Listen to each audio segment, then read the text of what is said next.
Hola mi gente del Señor, cuánto tiempo sin vernos. Hoy les voy a decir cómo se instala Slime Rancher en celular.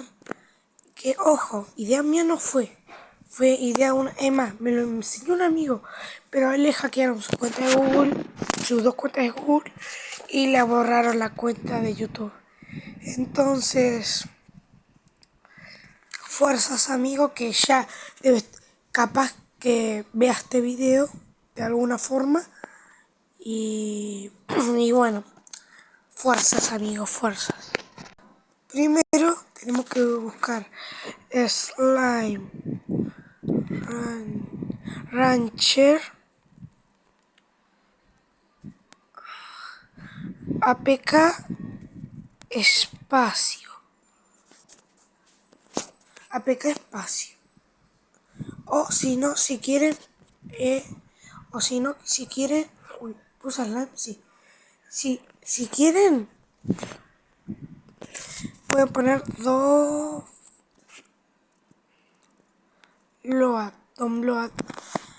download APK espacio, si quieren.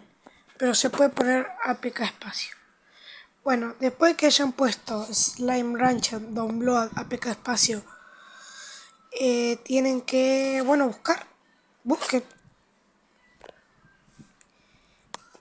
Y el segundo espacio APK, o el primero, y le tienen que dar.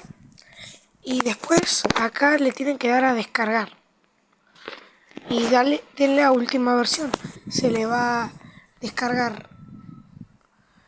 Ah, cierto, me olvidé esta parte. Esta parte tiene que esperar 5 segundos, obtener el vínculo. Y acá descargas el archivo.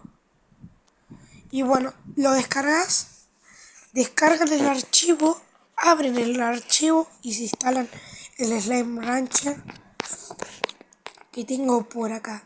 Espero que les haya servido este tutorial. Y ojalá ese amigo que ya sabe cuál es. Era un amigo que lo llamé secuestrado en mis videos antiguos.